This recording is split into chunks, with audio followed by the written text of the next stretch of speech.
fates before, so we'll see if he is game here to defeat Mr. Lanci. Lanci is their 4th seed, so he'll likely choose to be on the play, which could be a big thing in this matchup. Those Mutilates coming ahead of schedule, Desecration Demon getting on board before anything can happen. So we are underway here in the quarterfinals, and do keep in mind that after this game is over, we'll ask a trivia question for you guys so we can give away those 3 months of premium at the conclusion of our quarterfinals, as Mr. Diliberto has started off with the Doom Traveler. And it appears that Diliberto is one of those poor, unfortunate souls who puts his lands in front of his creatures. You're not a fan, huh? Not a fan, yeah, but actually, I'm not either. Here we have, looks like Doom Traveler is going to come over for 1. Chris Lanci just has 2 Overgrown Tombs in play. Looks like Barrio does have access to black mana. We're going to see an Isolate Chapel, and here's the High Priest. You did mention it. There is a Skursak High Priest. They're from Diliberto, so we'll see if Lanci does have an answer. Again, you mentioned the answers. He's got 2 Putrefies. He has 1 Ultimate Price, 2 Abrupt Decay, so we're looking at 5 ways to be able to kill that. Can he get it off the board? Because it is very, very dangerous. And he does have 3 Swamps, so there's the Ultimate Price. So he managed to draw the 1 of. Yep. You got to get the thing out. I don't want to say he's on a 5-outer, but if, Diliberto does have a follow-up in Cartel Aristocrat, we're seeing a 5/5 demon ahead of schedule, which is a big deal. So High Priest taken care of for now. And it looks like Diliberto still has some gas left. He has a Rawls. Looks like he also has a Lingering Souls, too. So Doom Traveler's going to come over. Now the question is, does he want to follow up with Lingering Souls here? I think so. I think it's probably a better play than Rawls right here. And yep, there it is. The Lingering Souls comes down to get 2 more Spirit tokens for Mario. And Mario now has some pretty good pressure here. Chris's deck doesn't have that many ways to deal with flyers. He does have 3 copies of Mutilate. Yeah. He also has Desecration Demon, which can block, and he has some Vampire Nighthawks. Vampire Nighthawk's probably a card that he really wants to see right here.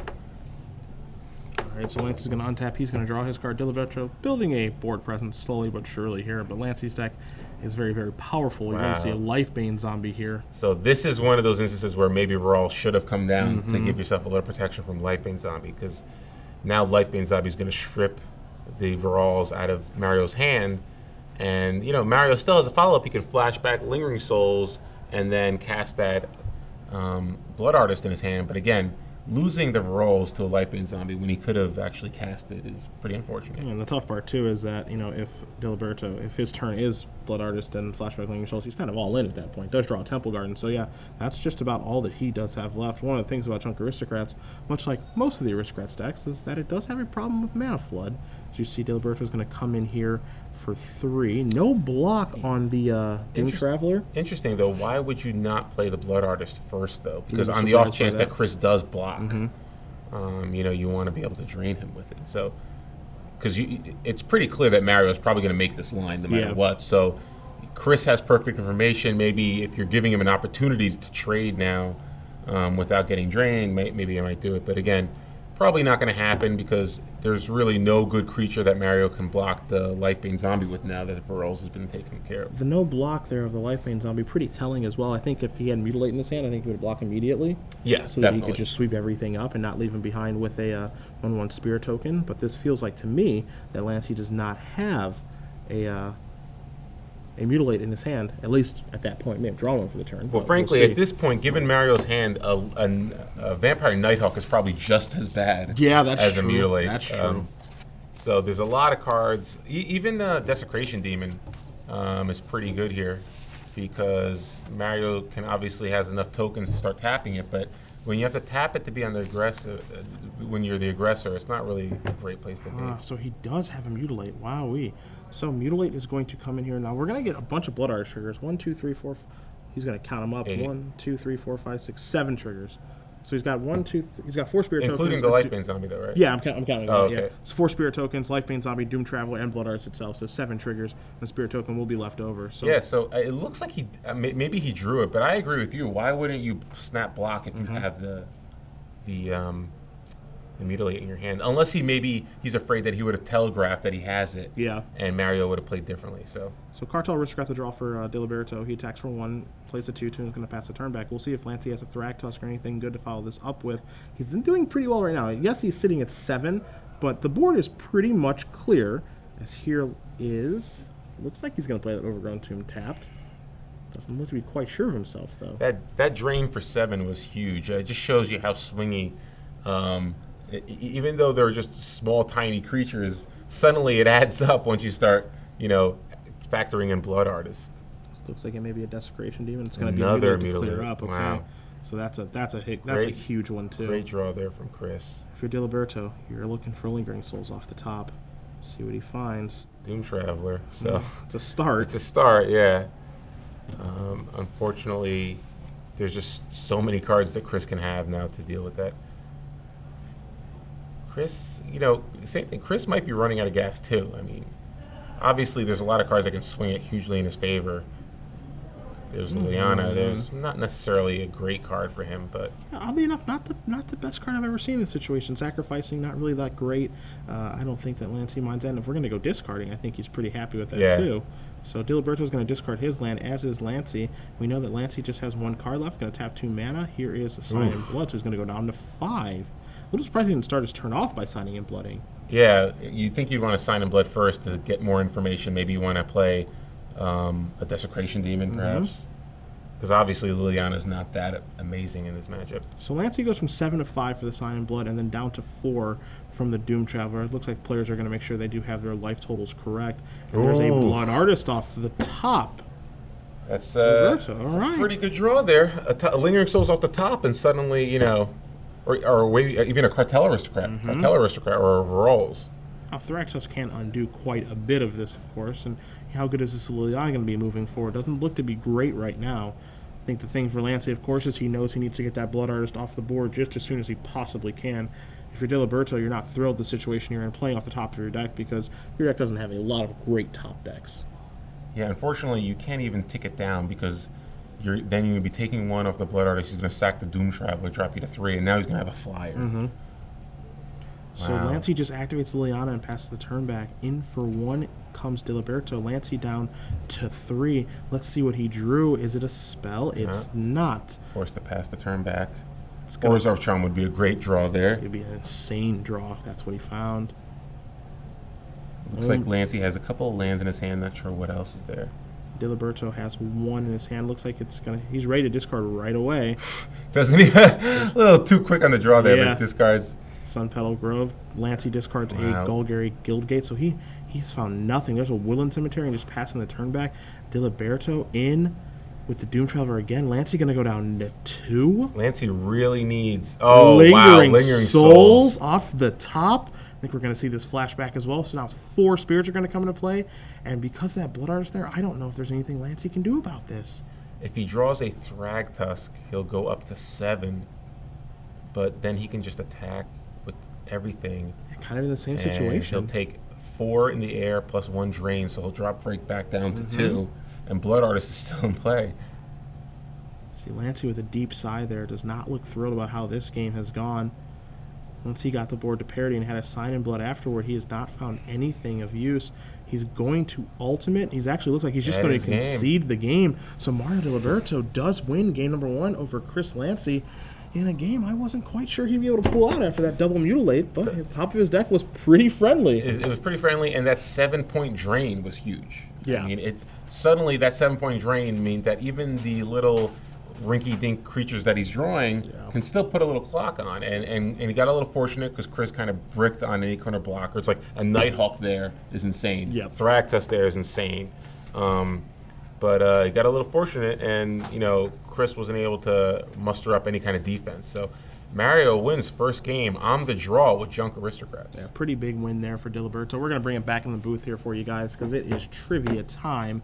Very quickly, if you guys never played, explain the rules really quick. I'll ask you the first question as well. I'll let you do the first one tomorrow. Okay. Sound good? Sound good. All right, see, I'm fair. So, pretty simple. I'm going to ask you a question. Make sure you do have your Twitter open. And when you have the answer to the question, hashtag your answer with the hashtag of SCG Premium. We will announce the winner at the conclusion of the quarterfinals. Again, simple question for you guys. Hashtag on Twitter with the answer of hashtag SCG Premium. We will select one winner from the group of people who do get it correct. So it is about accuracy, not speed, and we will announce the winner at the conclusion of our quarterfinals. And that question is, within Chris Lanci's deck, he is playing 1 Planeswalker. I lied. He's got 2 Planeswalkers. One of them is a singleton. Better question. One of them is a singleton. If you're able to name that singleton Planeswalker of the 2 that he's playing, Hashtag your answer with hashtag SCG Premium. Again, we will select one winner from the people who do get it correct. Planeswalker, that does see a little bit of play, but not a ton. A little bit. We saw a little play in the sideboard of another deck. Yes. So yeah. So it sees a little bit of play. It might see some more after rotation. Hint, hint. That's the only hint you're going to get. So, hashtag your answer, hashtag SCG Premium, and again, we will select one winner at the conclusion of the quarterfinals. So, we're going to move on to the sideboards here between Diliberto and Lanci. Lanci going to be on the play. You've got his deck list in front of you. What can he do? Well, I'll tell you what cards I don't like. He's got 4 Lifebane Zombie. I do not like that card in this matchup. Obviously, he was able to take overalls, but in general, I just don't think it does that much, and I think the potential for you to whiff is just too high. Sure. Because, you know, Mario's deck is just so cheap that the odds of you being able to hit a green card like Voice of Resurgence or, you know, even a Cartel Aristocrat are probably pretty slim. So I don't really like Lifebane Zombie. It's not something you want to top deck late in the game. I don't like Liliana the Veil either. It's just there's too many good cards for Mario to sack. So I think I would probably board out those 7 cards. As far as what I would bring in, he's got 1 copy of Gaze of Granite. I think that's fine in this matchup. He's got 2 more Vampire Nighthawks that he can bring in. I think that card's great. He's got a Golgari Charm and a Curse of Death's Hold. Again, those are pretty good cards at dealing with tokens. He's got a Primeval Bounty, which not that great in this matchup, but it can help you sort of regain the life, and if you kind of get flooded out, it's not that bad. But Piden Needle is probably a card that I wouldn't mind bringing in because it's another way to deal with Skurzdark High Priest. And it also deals with Planeswalkers, which sometimes you might have difficulty attacking. So I kind of like the Piden Needles. I like the Gaze of Granite. So those 3 cards, along with 2 Vampire Nighthawks, a Golgari Charm, and a Curse of Deathhold. I think I would bring in those 7 cards. And take a look over here at Diliberto's list again. He did win game 1, a very close one, and being on the draw pretty big. In case we do go to the 3rd game, he'll be on the play for game 3. But we don't want to get too far ahead of ourselves. He's got additional Blood Artists in the sideboard: Deathrite Shaman, Lifebane Zombie, 2 Sin Collector, 1 War Priest of Doom, 3 Abrupt Decay, 2 Rave Revelation, a Liliana the Veil, 2 Appetite for Brains, and a Duress. Obviously, I love Blood Artist based off of what it just did in the previous game, so I think he's going to want an additional one of those. Deathrite Shaman I don't really care for. Lifebane Zombie, not really a big fan of that either. I think he's the ones that he has in his main deck, I think he should sideboard out. 2 Sin Collectors, I think I like that a lot here, being able to snipe and mutilate some of those spot removal spells. It being a 2/1, it can attack decently enough, but I think the fact that you get to get the information from Sin Collector is the most important part.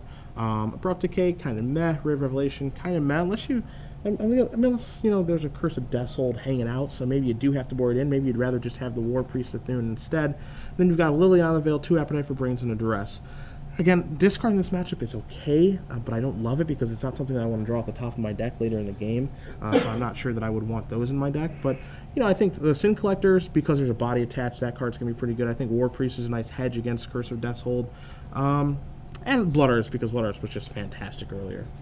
Yeah, I never really understand the 2 Appetite for Brains. Everyone's running like 2 Ofs or 2 Duress or something. It's like, that card in the Haymaker matchups, it's not very good. Yeah. And if you're bringing it against control decks, I mean, a lot of times you want to cast it early before they actually can cast a Restoration Angel. So only having 2 copies, it's not really a card you want to top deck late in the game.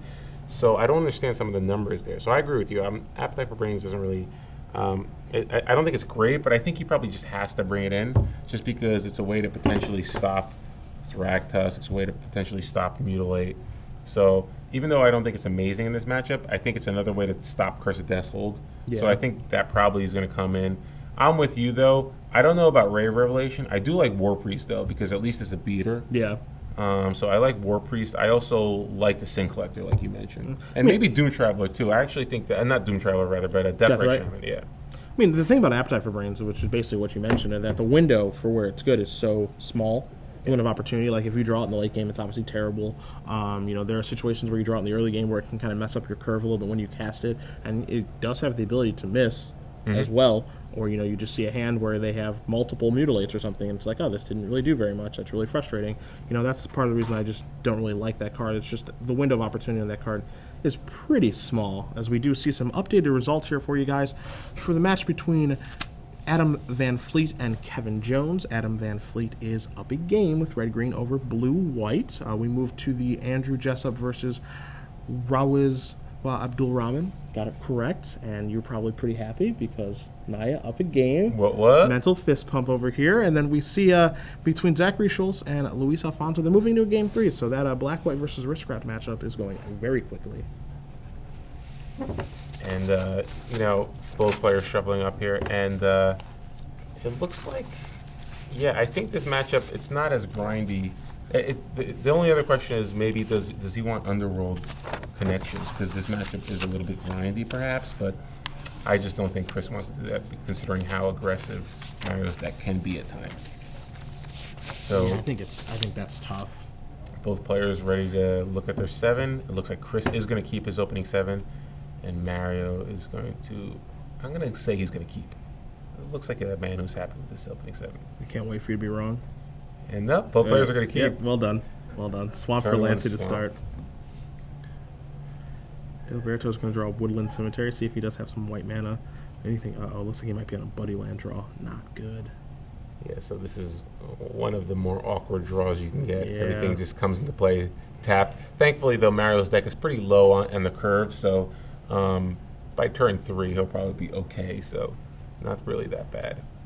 Lanci going to play a Swamp here, see if he has a Sign in Blood. Looks like he does. So 18, but 2 cards. So his hand goes back up to 7. Mario looks like he has a Doom Traveler that he can drop on this turn, too. I haven't seen a Voice of Resurgence yet. Oh, there's that Cartel Aristocrat. And he does have 4 voices in his deck. He plays a Doom Traveler, plays a Woodland Cemetery. He's going to pass the turn back, so he's on that Buddy Land draw, which is a very slow one. Looks like he does have an Appetite of Brains, too, so we were talking about that earlier, how there's a small window for it. Well, it's perfect time for him to draw it because he's actually going to be able to cast it on turn 3 and make sure that there's not a Desecration Demon or something else potentially devastating that can come down next turn. So Lanci just going to play Woodland Cemetery, pass the turn back. Diliberto going to start by attacking with a Doom Traveler. Going to put Lanci down to 17. Liliana the Veil looks to be the draw there for Diliberto, but again, because of these Buddies lands, going to be a turn slow on that one as well. Yeah, it looks like because of the Buddy lands, he can't cast Cartel Aristocrat and Appetite for Brains, but because he has a Liliana in his hand, I kind of like casting an Appetite and trying to clear the way first. Because like if a Desecration Demon comes down here, Nightmare. It's you have not ways. Nightmare because he has Liliana. You have Liliana, but I think you still kind of want to make sure you can take a Thragtusk. Sure. And you can't cast Liliana and take a Thragtusk next turn because you have another Buddy landing. You only have access to 3 mana unless you top deck a land. So. There's the Deso Demon. If you're Diliberto, you're hoping to draw an untapped Black Source so you can play Appetite plus Liliana. Let's see what he draws. You see Desecration Demon, the triggers with this card, kind of a crazy little card. And Diliberto says, I'm not going to sacrifice to it, so we're fine. Draw a card. It's a Varolz. So yeah, he has an option here. He can play Liliana and just down tick it, but he won't be able to cast Appetite for Brains this turn. So again, the window to actually cast Appetite is getting smaller and smaller. Curse of Death Soul now can possibly come down. Boy, that would be a disaster, too, because that card's very hard for Junk Aristocrats to beat. Liliana just come in, takes care of the demon. Diliberto going to play another Buddy land in Woodland Cemetery and pass the turn back. And now it's time to hold your breath a little bit, I think. His Thragtusk going to hit. His Curse of Death Soul going to hit. There's a lot of annoying 5-drops that can come down right here. He's tapping 5 mana really fast. And there is the curse. And there you go. It's so unfortunate because he led with Cartel Aristocrat instead of Appetite for Brains. He wasn't able to stop one of those devastating 5-drops from hitting play. And again, how important is that Aristocrat to get into play? It's just not that important just yet. Yeah. You know, I really, especially because he had the Liliana, I felt it was more important for him to sort of just set up the next few turns. You're not going to try to beat him down right away. You have a Doom Traveler and a Cartel Aristocrat. That's not the most aggressive creature base right there. So now Godless Shrine's going to get discarded from Diliberto. You see Lanci's going to discard an ultimate price. Can't take care of the Cartel Aristocrat. You see Diliberto looking at a Duress and an Appetite for Brain. So he's got a lot of removal, or a lot of discard, excuse me. Hands face up. Mutilate among those cards. Sign in Blood, Abrupt Decay, Abrupt Decay. So all spells. Mutilate's going to go bye-bye. So pretty good hand. He's able to deal with the Liliana with one of the Abrupt Decays. He can also deal with the Cartel Aristocrat potentially. with the other Abrupt Decay, and he has Sign and Blood actually to refill his hand a little bit. I think you got to fire off that duress and take care of that Sign Blood. Make him play off the top. I think, if I'm Diliberto in this situation, I fire off a duress, take the Sign and Blood, play the other Cartel Aristocrat, and pass the turn back. Yes, that's what I want to do. Yeah. Make him just peel to beat me. He's going to attack for 1 here. Yeah, I agree. I don't think you want to let him draw 2 cards here.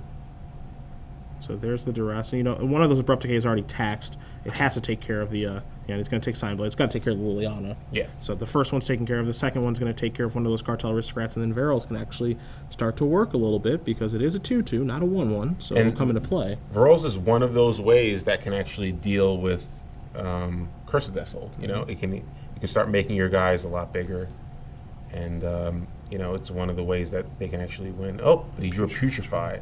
So he still has an Abrupt Decay that can potentially deal with the other. But you can. Yeah, it can take care of the Cartel Aristocrat, but you can regenerate off of Abrupt Decay, so it will not take care of the Varels. As you see, Diliberto draws a Sin Collector, which he's going to play. Wow. It's going to what die. What a great draw. Yeah, and he takes care of the Abrupt Decay. So now Lanci's playing off the top of the deck.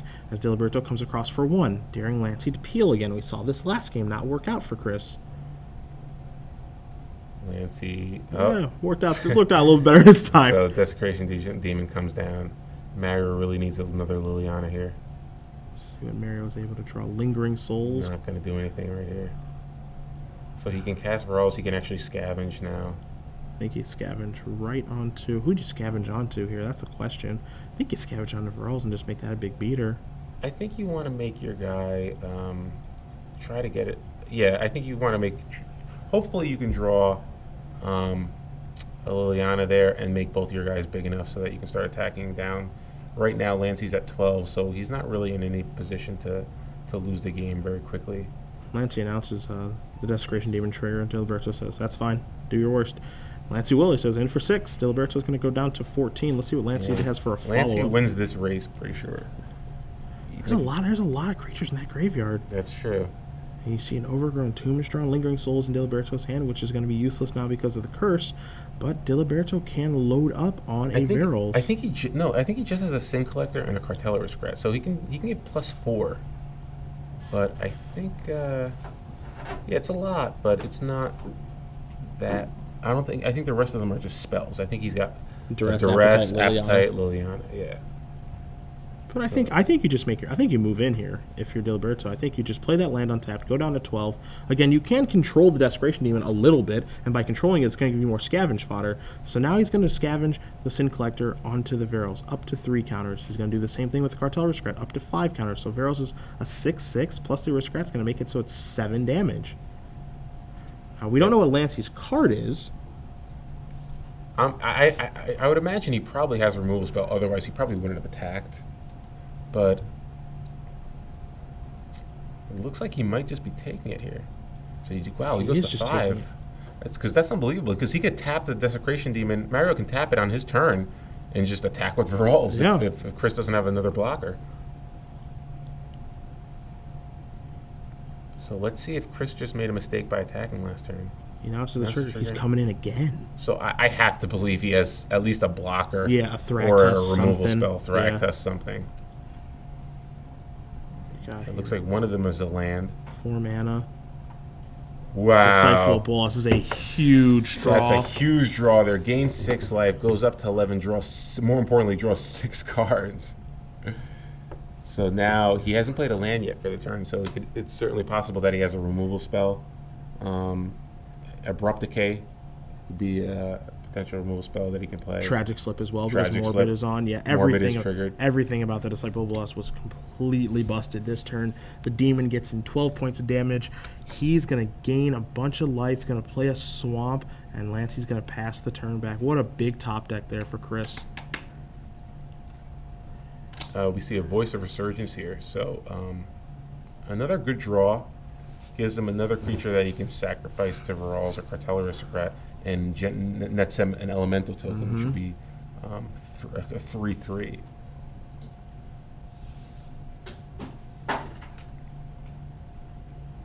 Let's see what Mario wants to do here. I think it's okay to just play the Voice and attack with both.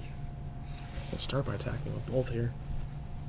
not going to play the voice pre-combat, so Disciple's going to get in front of, I think, the bigger creature. And Lance is going to go down to 10, and now there is a voice post-combat. Pass the turn back. So, can we see Mutilate would be for 1, 2, 3, right now for 4, so it wouldn't be able to deal with the Rawls. And then Mario can scavenge 2 more creatures to make Rawls a 10 power, I believe. Yeah, which would be lethal. But I would like to believe that Lanci does have something of relevance in his hand. Again, he just drew, excuse me. Yeah, it looks like he has some spells at his hand, just not sure what they are. Looks like one of them might be a Mutilate. I think he just drew a Tragic Slip for the turn too, so I'm not sure. We can't make out a great deal of his hand right now, but I would be hard-pressed to believe that he has nothing over there of relevance. How he just wants to go about casting these spells in the order. Yeah, if he has a Tragic Slip, then any creature is pretty much a reasonable play here, because he just wants to be able to Tragic Slip Everalls. The Scar Stripe is hanging tough, though. There's a Swamp. 2 mana. And there's a Golgari Charm.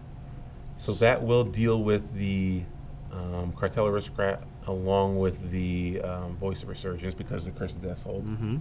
So you see Diliberto is going to sacrifice his Cartel Aristocrat to Varol's, and now going to sacrifice Voice of Resurgence as well. I think Voice will just die, and does he just let the Voice die? Because he would get an Elemental token, right? Yeah, he should get an Elemental token. Looks like he sacked twice. That's strange that he would sack twice, because then the token will come into play. Yeah, I mean he should have an Elemental token now, right? It should be a 2/2. That would be a 1/1. It depends on if he sacked it in response. That's you're right. Yeah. If he sacked it to give himself 2 shields for some reason, then it wouldn't matter. Oh, no Elemental token. So, Lifebane Zombie showed Diliberto. Lifebane Zombie showed Diliberto showed Lance, Diliberto's Lingering Souls. You're gonna see some scavenging here. Voice of Resurgence, 2 counters on. Cartel Aristocrat, make it 2 more. So this is gonna go up to a 9/9. Make it a 10/10. 9 counters plus being a 1/1. So he's going to force Chris to block. Lifebane Zombie will jump in front. Scavenging is still around to sort of gain some life next turn. Still is a potential blocker. The draw for Diliberto was an Abyssin's Pilgrim. Yeah, Mario just doesn't have anything that he can cast right now because of that Curse of Death's Hold. Yep. So can we see, is Chris going to be able to get another way to deal with that Varol's in play, or is he just going to be forced to chump block yet again this turn? Yeah, it looks like he has a Graze of Granite.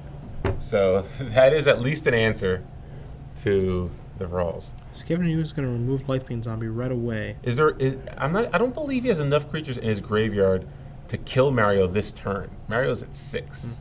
So I like that play there. If we remove the Scavenging Ooze, or Scavenging Ooze is going to remove something, gain life, and now he's going to Gaze of Granite, to take care of the Varol's. Pass the turn back. This leaves Diliberto with very, very few good draw steps. Lifebane Zombie is going to come into play. It's going to die. It's going to see a hand of 3 creatures in Desecration Demon, Vampire Nighthawk, and that Scavenging Ooze that does get exiled. But Lanci is sitting pretty now, as he does have a way to actually win this game in the Desecration Demon. Yeah, he can play Desecration Demon and Vampire Nighthawk this turn. You see him tap the 7 mana immediately. That's likely what he's going to do. Deploy both threats, pass the turn back, and Diliberto is going to take a draw step. It's a Garrick, and he's going to pick up everything. So Chris Lanci's able to tie this matchup against Mario Diliberto. The Rock fighting back against Junk Aristocrats. But important for Diliberto because he did steal that first game. He'll be on the play for game 3. I'm surprised Mario scooped there because he could have played Garrick, made a beast, made a wolf, sacrificed it at the beginning of combat that tapped out in Desecration Demon. And then what is the Nighthawk going to do? Is Nighthawk going to attack the Garrick or attack Mario?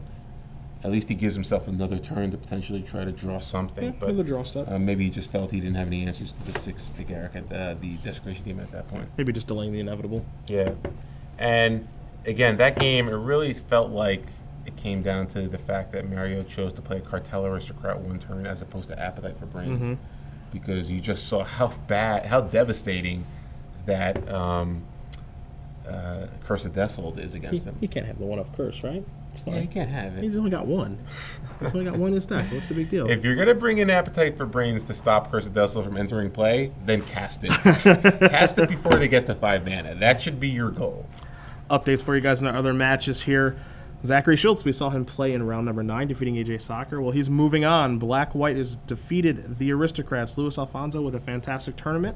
But Schultz, your 3 seed, will be moving on, and he's going to be playing against Adam Van Fleet. Red-Green does defeat Blue-White Flash. So Red-Green, aggro, very Kibler-esque. You can call it Dragon Master Red-Green if you'd like, against Black-White Orzhov Guildgate. Our 3 versus our 7. That's 3 versus our 7, excuse me. That's one side of the bracket, as we do have just a little update between Jessup and Abdul Rahman. Game 3. Game 3. Between Domri Nye and Junk Reanimator. Domri Nye is going to be on the play. That's true. I'll take my chances. I gotta say, I really like the Star Wars sleeves that Chris Lancey's rocking. Did you know I do not like Star Wars? I know. I wouldn't mention that on this stream. I know. My nerd cred is gone now, so... What is your issue with Star Wars exactly? I just never really got into it, like when I was a kid or anything. And Really? I fell asleep during episode 1 in the movie theater. And Well, I know that movie was episode really bad. one, I know the can movie was understand. really bad, but it's just not for me, I guess. I don't know. I remember we saw during the Invitational one year, Watsy took all of us to see episode 3 Okay. in the theaters. So back in the day, there used to be this tournament called the Magic Invitational. They don't do it anymore for some reason, but they used to have this tournament called the Magic Invitational. They'd invite the 16 best players in the world to go to this electronic convention called E3. The 15 best in you. Or the 15 best in me, Yeah. that I randomly got voted. Yeah. So we end up going to E3 every year. One year we all went, and the final installment of the new Star Wars, the Episode 3, was coming out in theaters that same weekend. So they all decided to take us to the theater, and we're all watching the movie. And obviously a lot of people have probably seen Episode 3, but it wasn't that great. And at the end of the movie, I'm sitting next to Nassif, and he goes, "Ugh, that movie stinks." And his French, nobody liked that movie. None of the invitationals care for that movie very much. So you're not the only one who doesn't like Star Wars. However, to not like episodes 6 through 7 and 8, episodes 4, 5, and 6, though, seems a little strange. I don't know. I just haven't really. I feel like if I'm gonna rewatch, I have to commit a lot to rewatching all of them, or whatever, and just get in with the history and know a bunch about it. And I don't know. I just don't want to. You don't like being happy. You don't like good That's things. not true. I love professional You don't wrestling. like I'm joy. very happy. It's great. It's easy to keep up with. So I do want to start the Harry Potter series. I've Oh, never yeah. read a Harry Potter book, and I think there are 7 movies. I haven't seen one of them. Are you planning on reading the books or just seeing the movies? Just probably movies. Yeah, probably just the movies. Yeah, I'm just lazy and don't have time to read. I tell people I read, but in reality, I just watch movies and television. I don't read books all that much. I'll read sports books and stuff, and I try to read, but people say, "Oh, why don't you just read books when you go home?" I'm like, "What am I, a pilgrim? I mean, I got television." I try reading books when I get home from work and I sit on my couch and I just fall asleep. Look, you can't read Breaking Bad. Yeah, you can't read Breaking Bad is definitely better than any book that came out in the past 20 years. All right, that's how it works. You can't read Walter Yeah, White. I'm not gonna read the script for Breaking Bad. See Lanci, Diliberto laying out their hands here. Again, Diliberto is going to be on the play for game number 3 here between these two. Let's see if Diliberto can actually get High Priest going, because that was one of the cards that we thought could be a game breaker for him in this matchup. He does not look thrilled about his hand. I think he said he's going to keep, though. All right, he is. So here is Overgrown Tomb and Avacyn's Pilgrim. So. Avacyn Pilgrim comes down. So, much better start than the last time. Yeah. Lanci going to draw his card for the turn, see if he has maybe a Tragic Slip to take care of that. You see him. Ooh, that's interesting I here. did not see that coming at all. I did not see a Mutavault on turn 1 coming, especially when he kept his hand. Oh, boy. Wow. Now, Cartel Aristocrat, no second land pass. Okay. Here we go, kids. This could get interesting real fast. So, what can we have here? Ultimate price, perhaps, for the A elf? lot of things. Yeah, He does have it. He has the ultimate price.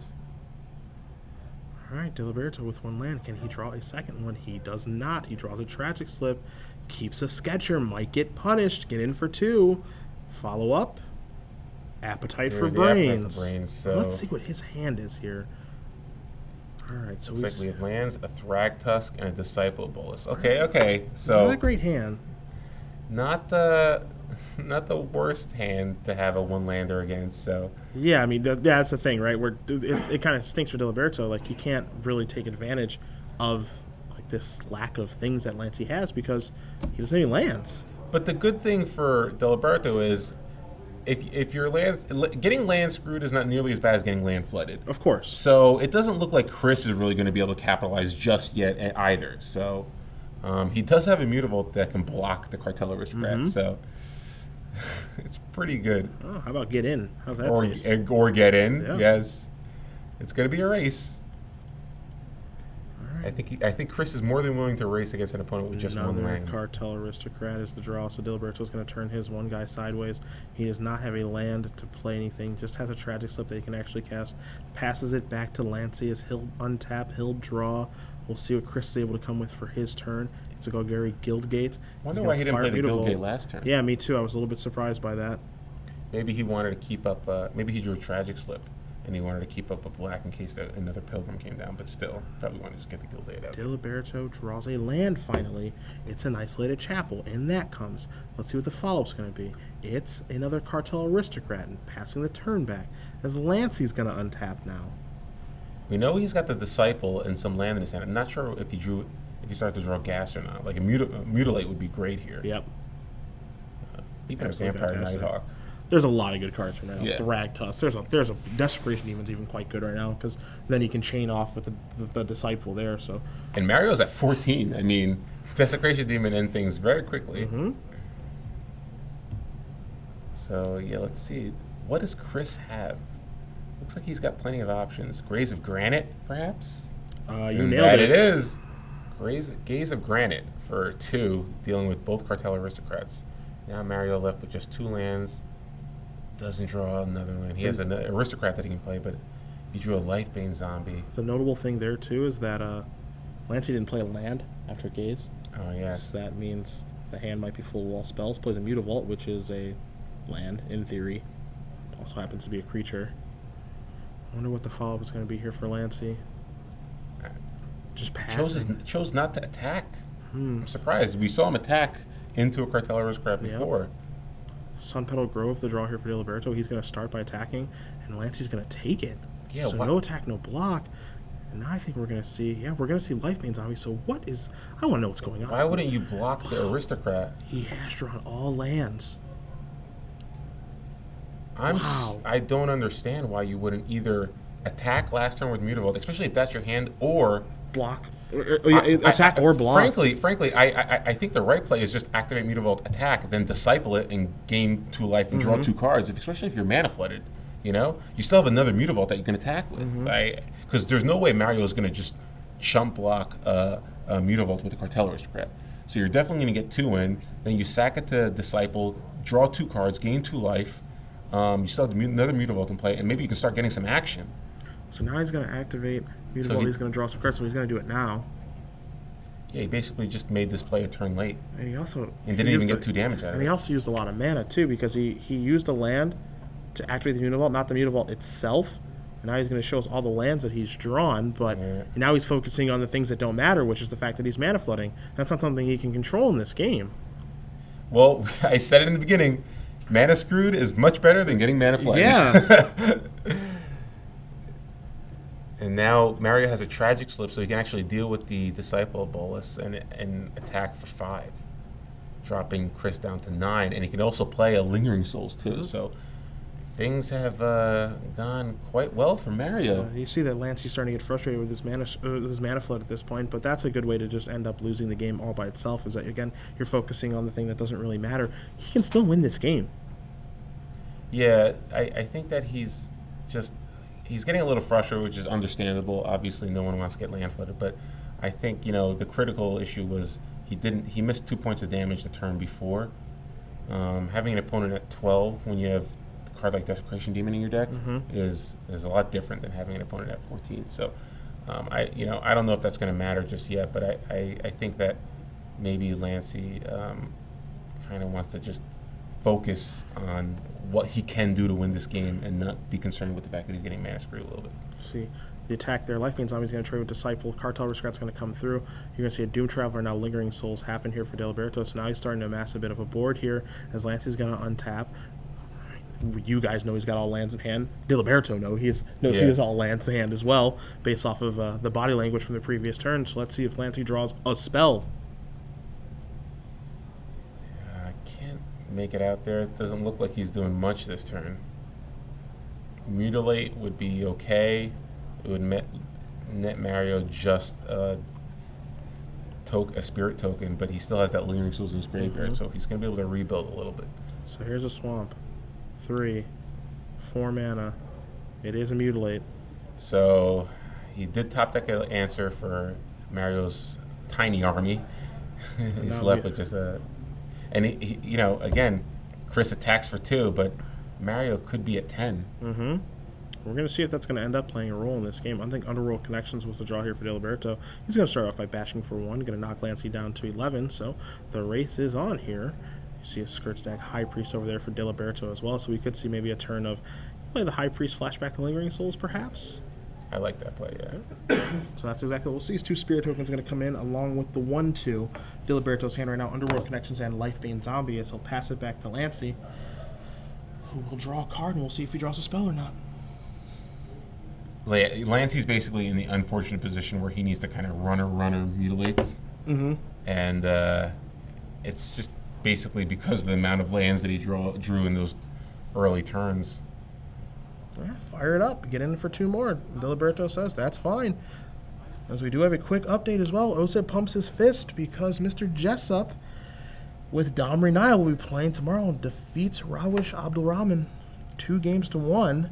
And Mr. Jessup will be playing the winner of this matchup.